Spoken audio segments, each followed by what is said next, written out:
How's everybody doing today? I want to comment on the reaction to this murderous massacre that took place in Sri Lanka on Sunday, and how both Hillary Clinton and Barack Obama used this strange term Easter worshippers instead of Christians. And in context, once again, like someone said, well, I saw someone on Twitter, they're like, oh, you're just being a snowflake if you're offended by the term Easter worshippers. And like, what? Like, no, that's not the point. Like, it's not even about being offended. It's like, why? You only get so many characters on Twitter, right? I'll do like that video with the little girl with AOC, right, counting on her fingers. Christians, right? It's CHRISTIANS.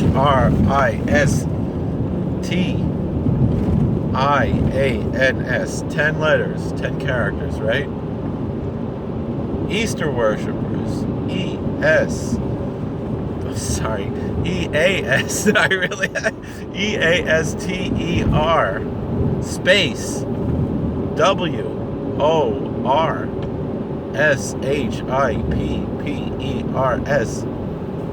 That's 18 characters, right? 18 characters versus 10 characters. Why are you using when I tweet something, I'm always like, I have to go back, I have to use an ampersand instead of using the word and. I got to question if I got to use two spaces after a period. And both Hillary and Barry Obama both were like, let's throw in 8 more characters to avoid using the word Christians. So there's something strange there. Like, think about that. And I'll just put in my conspiracy theory here. Why? Because the joke everybody's saying is like, oh, are they worshiping Easter? And, the question, and the fact of the matter is, many Christians try to distance themselves from the word Easter because it might perhaps have connections to an idolatrous named Ishtar. Similarly, there are theories like that about Mordechai and Esther being related to, these names being related to Marduk and Ishtar.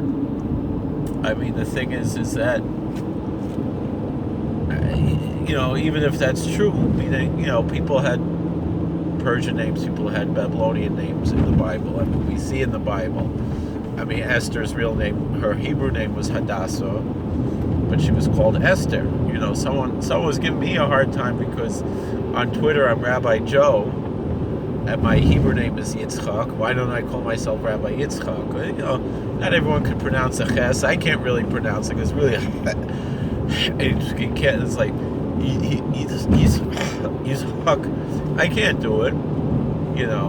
But it's Ashkenazim, we pronounce a ches like a chaf, and it's not really supposed to be like that. I mean, someone told me that the old Hungarian, especially the Hungarian women, couldn't pronounce a ches. They would pronounce hes, and it's probably more accurate, to be honest. This guy was saying that it's wrong, but really it's really more accurate. But anyway, but the point is like, yeah. My rabbis, they call me Yitzchak Zev, and in yeshiva, most people call me Yitzchak, but, professionally, I use my legal name. What's wrong with that? Like, professionally, I work as a rabbi in a multi-faith environment. And so I use my legal name, and why should I go and explain, I mean, the other thing is people call me Yosef, and that's not my name. funny thing is, I know other people, their English name is Joseph and their Hebrew name is Yitzchak. I'm not the only one. In fact, I even saw at the Shomer Shabbos Shul in Borough Park, like lists. It was I think it was even a rabbi, and his English name was Joseph, and his Hebrew name, like mine, is Yitzchak Zev. Interesting. Anyway, let's put that aside.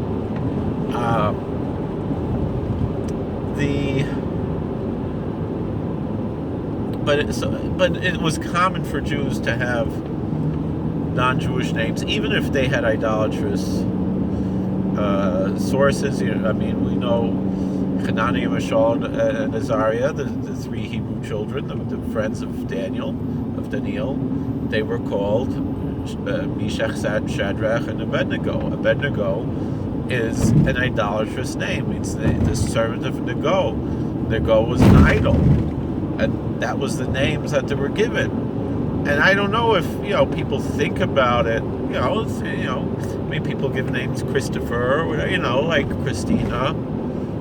I'm not saying that's idolatrous, but I'm just saying that it's a religious-based name, and a lot of people, when they give these names, don't necessarily think of the religious connotation of the name.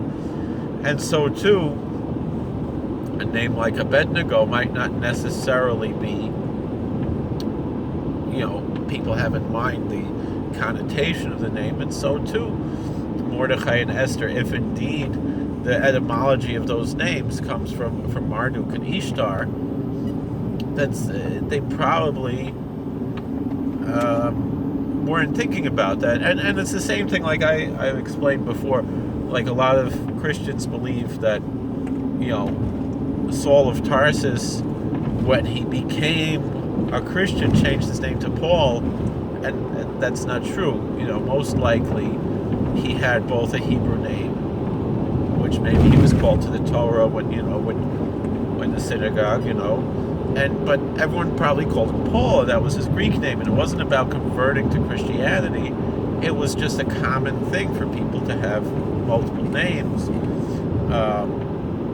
This is recorded constantly in the Talmud, of the same people having several names. Not only that, but we have in the Talmud many Greek names. Rav Papa just means father, and he had a lot of kids, and he's actually one of my ancestors. I'm an anical from Abba Mari Bar Papa, which again, Abba Mari means father, but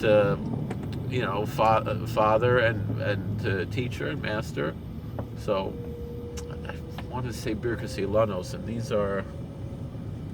are good fruit trees here, but are they blossoming yet? It's hard to tell.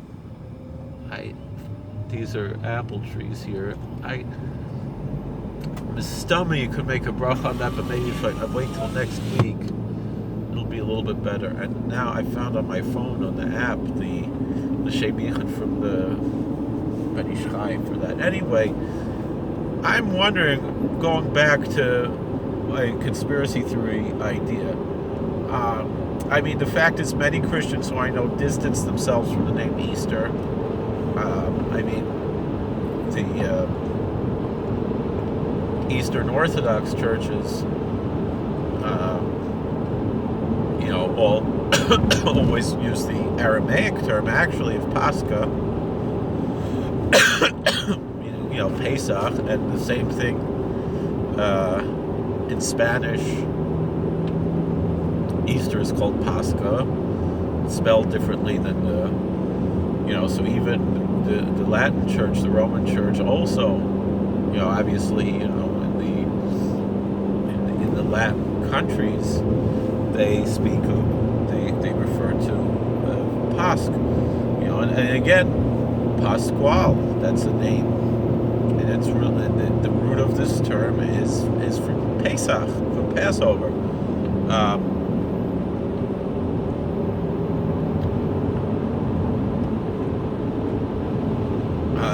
I know certain evangelical Protestants and Baptists prefer to call Easter Resurrection Sunday instead of Easter. They don't like that term, Easter. Again, because of the idolatrous connotation to it. So, I'm wondering if this choice of Easter worshippers, adding 8 more characters on a tweet, when you're limited to, 252 characters, whatever it is, you choose 18 characters instead of 10 characters. I'm wondering if they're not making some kind of a wink wink that they are considering people who are worshiping on Easter to be pagan idolaters. And that's why they're choosing the term Easter worshippers instead of Christians. And if that's true, that's highly offensive. I mean, even I'm not a Christian and I'm offended by that, because I don't consider Christians to be idolaters. I don't consider Christians to be pagans. I consider Christians to be, part of the greater, Abrahamic tradition. I consider Muslims the same way. Yes, I can say that I disagree with aspects of the Christian theology, and that's fine. I still see them as part of something coming out of the shared biblical tradition. More than Abrahamic tradition, but biblical tradition. I mean, could say the same thing about Mormons and Jehovah's Witnesses, which again, their theology, although the Jehovah's Witness theology is more similar to the Jewish theology. The Muslim theology is the most similar. But with that being said,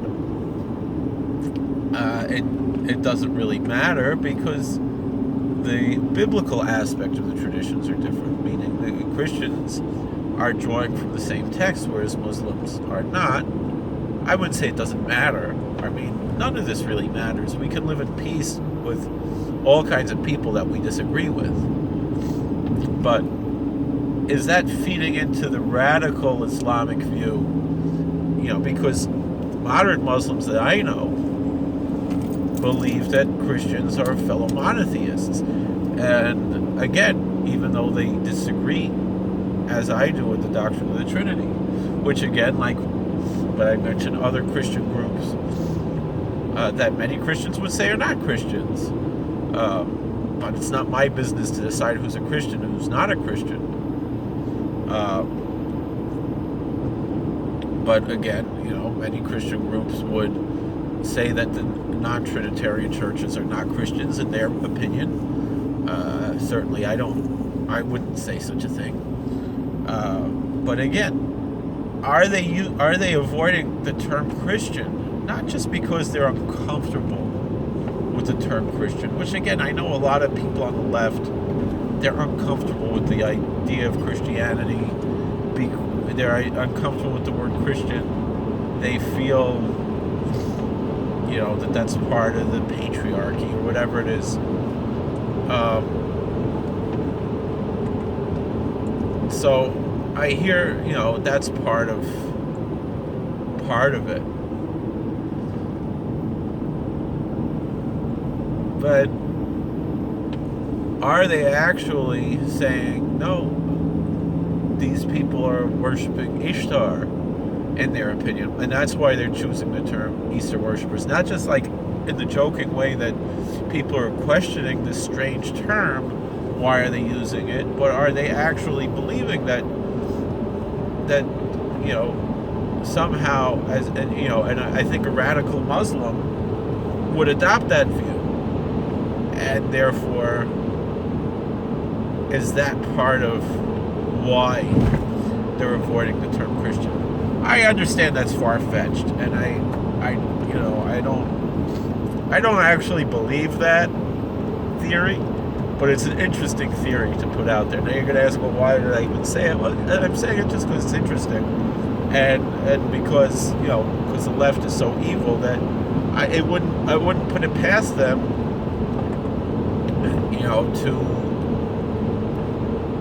to have something, to do with that. Might not be in the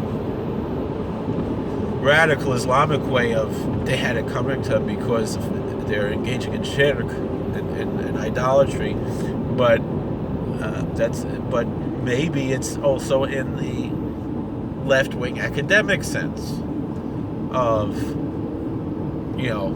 oh, you dumb Christians, don't you realize that your religion is based on idolatry? And they say the same thing with Jews. They'll constantly say that, basic, Jewish ideas and Christian ideas and Judeo-Christian ideas, those were just all stolen from Zoroastrianism. I mean, seriously? Like, no.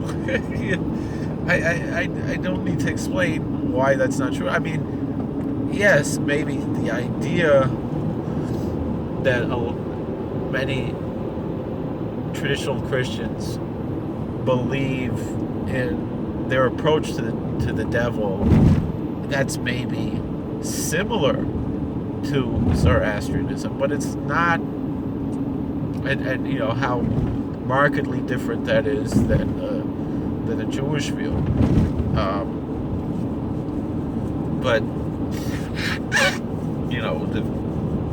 I think the secular scholars recognize Job as the oldest book in the Bible, and I'm pretty sure that they recognize that it predates the Persian exile. So where are they getting the idea that the figure of Satan comes from Zoroastrianism? I would say that the way he's been represented in Western society today is very similar to Zoroastrian ideas, but it's still, and even any Christian theologian that you would ask would recognize that no, Satan is not equally powerful, to God. That's not. I don't think I've never come across any Christian theological document that says that Satan is as powerful as God, and that's pretty much the Zoroastrian, dualist idea that good and evil are like co-equal almost, whereas the Judeo-Christian idea is that good is stronger than evil, that God is stronger. And the thing is really the Jewish idea is that God totally controls, quote unquote, the Satan, and that the Satan is a faithful servant of God. Now, obviously, most Christians don't believe that, and they'll point to a passage in Isaiah about Lucifer, and somehow they invented this whole mythology of Lucifer rebelling against God. They don't really.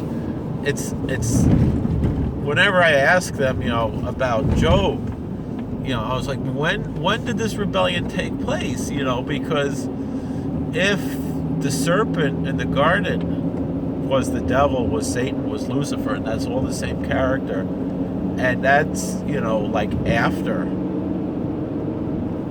this rebellion took place. So how is it that in the book of Job that Satan is in heaven with the other angels, they're called the sons of God, the angels, B'nai Elohim, and he's talking to God just like, and well, maybe it happened after that. Like, when did it happen? All right, I understand, but I don't forgive you. You're welcome to have that belief, just like we have our midrashim, we have our traditions that are extra biblical and might be loosely based in a homiletic sense on a biblical source. So essentially, that's what I would call a Christian midrash. It's a Christian homily based on Isaiah, but it's that's not, certainly not the context of Isaiah there. But most Christians I know, that's how they interpret that, and they would consider that to be a biblical truth when it really isn't. I mean, it kind of goes back to what we were talking about earlier, is the doctrine of the essential immortality of the soul a biblical idea. Doesn't mean that it's a wrong idea, but again, it would seem that that was something that was actually at least influenced by Greek philosophy, and it became an essential doctrine. And so too, that's why I mentioned in the previous video the difference between essential dogmas and doctrinal beliefs that are not necessarily dogmatic. I mean, some other people recently asking me about Talmudic doctrine of Tzoro Tachat, or how Tzoro Seches, and that's a Talmudic doctrine. And they said that it's a Talmudic doctrine, that it means that that the one that the Christians look up to, that he's undergoing some kind of horrible punishment. And the answer is, it's not a Talmudic doctrine. It's not clear who that's talking about. Most of the texts that we have that discuss that, it just says that man. And certain versions do say Yeshu, but that doesn't necessarily mean the famous Christian Jesus. It could have been some other man, most likely the one who lived 100 years earlier that's mentioned. And again, that might not even be a true historical account. Not everything in the Talmud do we take, as the Christians would say, as gospel truth. And you're missing out on the point of that story by focusing in on this one aspect of the story, when the story is clearly mythological in nature. It's not intended to be taken as logos. It's intended to be taken as mythos. And that type, we've discussed before, the Jungian sense of mythos and logos, or how what's her name, the lady, she was a nun and she left the church, was I can't remember her name right now, Anne something. It's probably not Anne. Karen Armstrong. I keep thinking her name is Anne. Karen Armstrong. She speaks about she's a wonderful writer, Karen Armstrong, by the way. And I might not agree with everything in her books, but I really appreciate the wealth of knowledge that you can get from her books in a very readable sense. But anyway, again, is that what they're hearkening to? And again, I find that offensive as well, because that's inappropriate to bring up something like that at this time. These victims were Christians, and they were killed because they were Christians. Now, is it possible that the terrorists who committed this evil, murderous rampage of a crime had this in mind, this Ishtar, and that they believed that they were engaging in shirk and idolatry and worshiping Ishtar? It's possible. I don't know how likely it is. It's probably more probable of that than it is that that's maybe what Obama and Hillary Clinton had in mind. But again, it's a weird term, and why? Again, that's the question. It definitely begs a question. Why? Why would you use that term instead of Christians? There has to be some explanation, and any explanation I can find is deeply offensive, and I'm not even a Christian. I mean, we have to recognize that there is a Holocaust, being a worldwide Holocaust. I don't mean it's all in every country in the world, but it's many countries in the world. There's a Holocaust being made against Christians. And how much Jews are obsessed with talking about their own victimhood. We have to recognize that now Christians are the victims. I'm not saying that that's what's going on in America or in Europe, on an official scale, but it is going on that Christians are targets both in America and in Europe. And there's also the quiet Holocaust against Christians and in America and Europe of just indifference, which is really no different than the spiritual Holocaust against Jews that the secular left has been engaged in, by attacking Judaism and removing Jews from Judaism. And so too there's a Holocaust against Christians of simply removing Christians from Christianity. But there's the violent Holocaust against Christians going on in many countries that have Muslim majorities and in other countries. I mean, I'm pretty sure Sri Lanka, if I'm not mistaken, is the only country with a Buddhist majority, if I'm not mistaken. Or at least, I think if it's not a Buddhist majority, it has the largest Buddhist minority of any country per capita. Buddhists tend to be nonviolent people. Not always. There are Buddhist extremists. There are Hindu extremists. And some of them are violent. But those are rare and few and far between. But here it was clear that it was Muslims attacking Christians because they were Christians.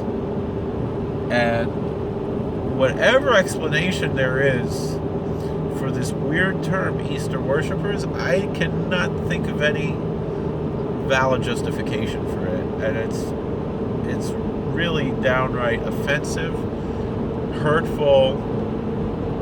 Again, as a person who's not a practicing Christian, a person who, I can't really say I turned my back on Christianity, but I was baptized in the Catholic Church as a baby. I was never confirmed, but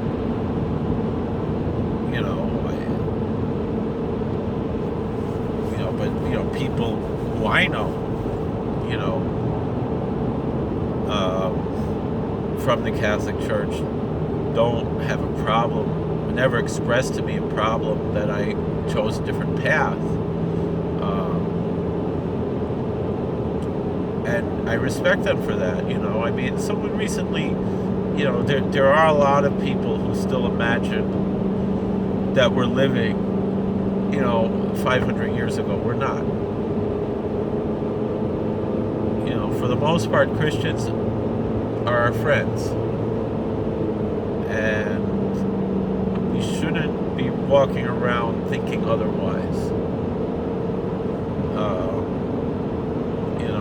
I mean, I'll tell you, one of my coworkers who's a deacon in the Catholic Church, he told me, he goes to Mass just about every day if he can.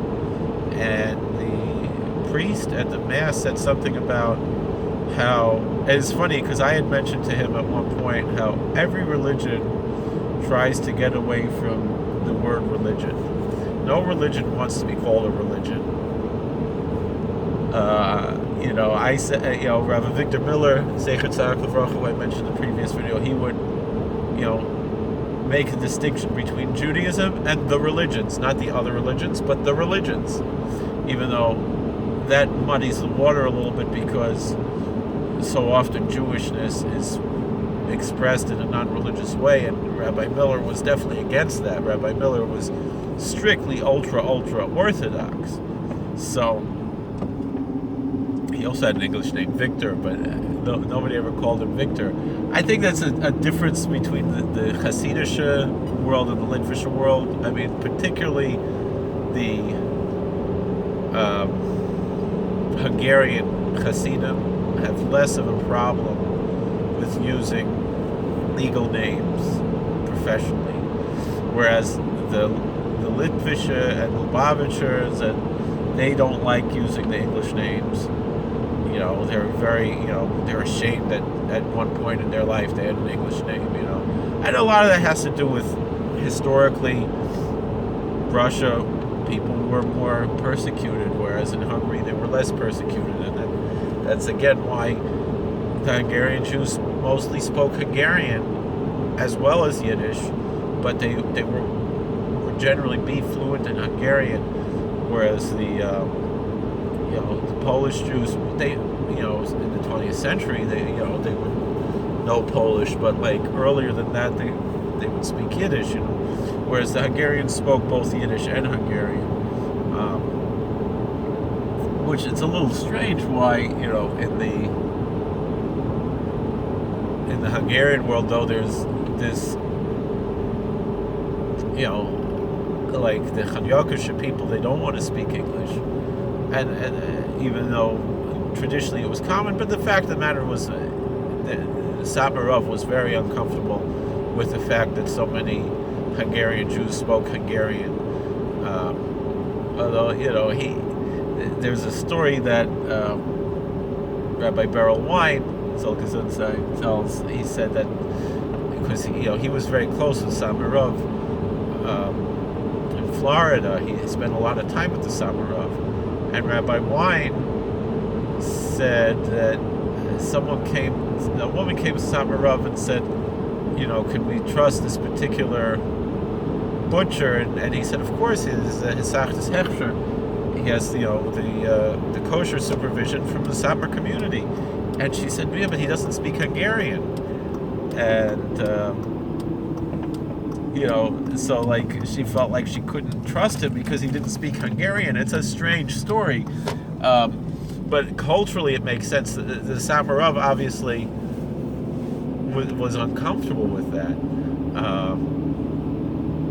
And he expressed that how upset he was that if he would go on the street and hear Jewish children, small children, speaking Hungarian. But on the other hand, the Samarov believed that I think a lot of that might have had to do more with children. He wanted the children to start their lives speaking Yiddish, and then when they're older, if they need to make a living, because Samarov was very supportive of whatever someone had to do to make a living. One thing, when people would ask Samarov if they should move to the Holy Land, he said, well, how are you going to support yourself? It's expensive to live. That's what's making that noise. I have the radio on. It's to live in the Holy Land, so if you can make a living, you can then you can think about it, So, these type of things. But generally, this is the way things should go. But so again, I'm not, even though Christianity is not what works for me, I recognize that that's what works for certain people, and I respect that. And I don't, and so therefore, and also part of it is that I feel that attacks on Christianity are really attacks on Judaism and the Jewish roots of Christianity. And particularly from the secular left, there is this desire to return to paganism. And again, if it's a sanitized paganism that's largely been influenced by the Judeo-Christian ethic, I'll look the other way. If that's what helps you live a good moral life, I don't really care even if someone is an ethical atheist, ethical humanist.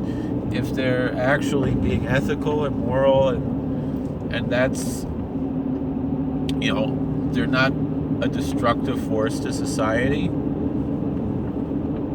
In the secular sense, I'm supportive of that, meaning to the point where I have, as a chaplain, sought out a volunteer to come to the institution where I serve as a chaplain to serve the Wiccan and Odinist and other pagan groups, because these men who identify with these movements deserve to have guidance. And I listened to the lecture of their teacher, who was saying that he believes that the divinity is one, he believes there's essentially only one God, but that there's many forms, similar to how a lot of the Hindus describe that. But the thing is, theology, I don't really care that much.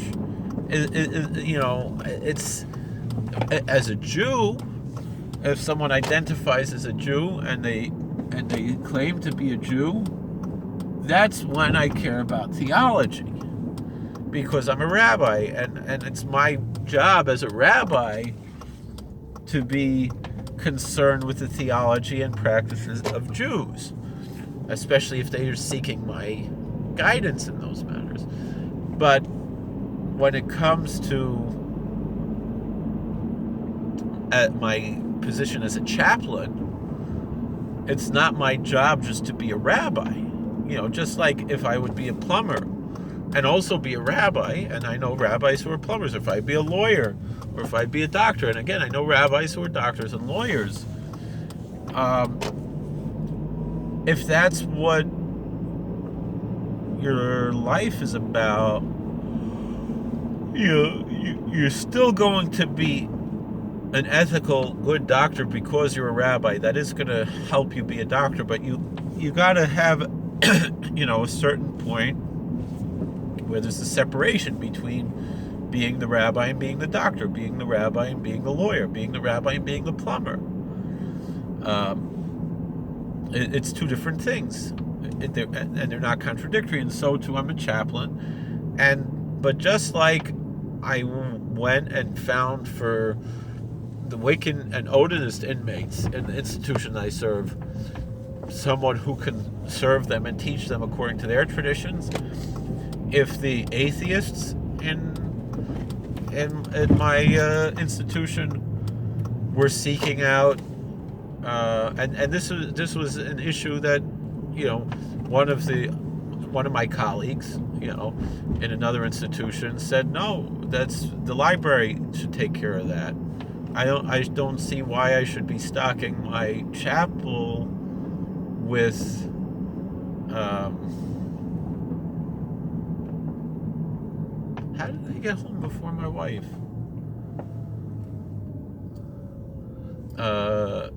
With atheist material, and they said, we're here to provide spiritual guidance, and this is not spiritual. And the thing is I, as a chaplain, again, I've done spirituality groups that were based on, it was for, as a chaplain, I led spirituality groups, and what the state said is that spirituality, as far as the state is concerned, for a spirituality group, means whatever makes your life meaningful. And I've explained that is what makes a human life different than an animal life. That's part of it. I've also explained it as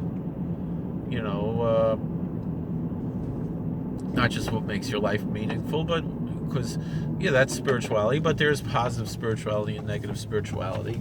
And I remember, again, I don't necessarily believe this in the sense that it's a true story in the logos sense, but in the mythos sense, it's a very important lesson. I remember it wasn't even a religious radio station. It was like the regular secular talk station. On Sunday they would sometimes have different people, and they were interviewing someone who wrote a book about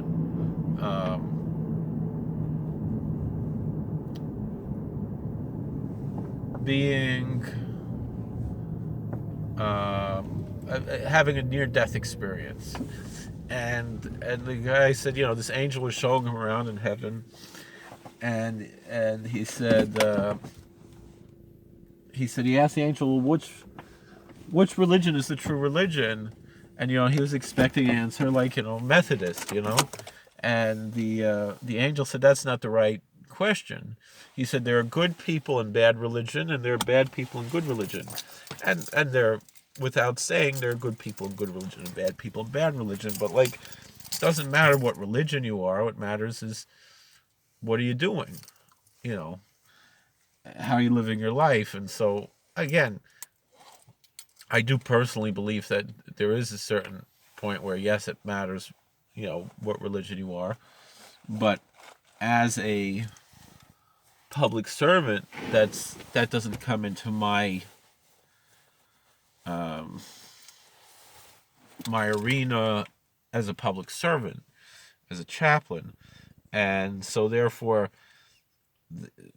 as the state would recognize what a religion is, it would be, yes, the Society for Ethical Humanism, or whatever, for ethical culture, or whatever you want to call it, whatever it's called, would be a religious body, and the state recognizes that, meaning the ministers from the Society for Ethical Culture can officiate at weddings. And so too, if the atheist group in my institution was seeking a chaplain, a volunteer chaplain to serve them, I would do my best diligence to get that for them. But it would be with the caveat that they're not preaching hatred, that they're teaching ethics and morals from a secular point of view. I have no problem with that. But if they're preaching under my watch, oh, the Jews and the Christians and the Muslims are wrong, I can't allow that to happen under my watch. That's not what if they want to do that in their own houses of meeting, obviously not houses of worship, but their houses of their religious beliefs, that's a different story. But to do it, on the government time, and the same thing would be, if the I mean, I found literature that I felt was anti-Muslim, and I removed it from the from the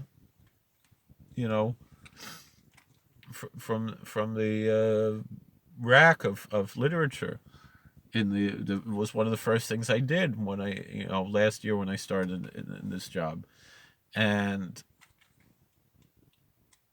it wasn't violent. But it was it was saying things that, again, in the private sector, they probably wouldn't be so problematic to say, but in the public sector aspect of chaplaincy, it's inappropriate. So, but again, my sincere condolences to all Christians for what happened in Sri Lanka. It's horrific. It's hearkening to the ancient days of Christian martyrdom. And don't let anybody tell you that this is not a Holocaust being wrought against Christians. It is. I mean, things like this have been going on for a long time. I read Bishop Fulton Sheen's accounts of martyrs in the Soviet Union and in communist China and so forth. And obviously Bishop Sheen was the man who was fighting against communism even when it wasn't popular, meaning the FBI was investigating him because they felt that he was stirring up trouble against the Soviet Union by being so anti-communist. You realize what that means? Like, think about that. So,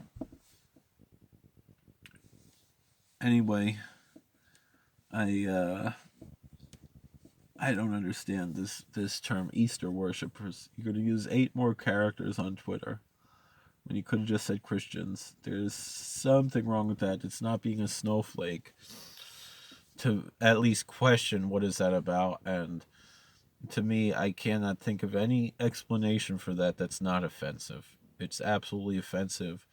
And I'm not a person who gets offended very easily. You could call me some kind of anti-Semitic epithet. I don't even like the term anti-Semitism, and I would probably just laugh at it. I'm not one of these, Kyle's mom from South Park, that everything has to be a lawsuit. But to me, the attacks on Christians are attacks on Judaism because of our shared roots. almost just as much as, like, again, I'm not a Zionist, but I have certain respect for a lot of things Rabbi Meir Kahane wrote. And he said, as much as he disagreed with the reform movement, if somebody was attacking a reform synagogue, he would send the JDL to protect them and defend them. Again, I don't like this vigilante stuff that he was into, but he felt a level of brotherhood with the reform because they're fellow Jews. I would say that Jews should feel the same way about Christians, especially today, because they're our fellow sharers in the biblical heritage. I mean, Rabbi Yaakov Emden said essentially that Christianity spread Torah more than any other institution in the world. But I want to get back to what my friend and coworker, the deacon, said. That he said his priest said that Judaism and Christianity are not religions, but in the word of this Christian priest, but they are a fact. He said the Buddhists have a beautiful religion, and the Hindus have a beautiful religion, and the Native Americans have a beautiful religion, the spirituality of the Native American spirituality. And those are religions, and those are man reaching out to God. But Judaism and in his opinion, Christianity are God reaching to man, and so that's not a religion. But it's funny because one of the first things he said was, and again, Rabbi Miller didn't like the term religion for Judaism. Most Protestants I know, they say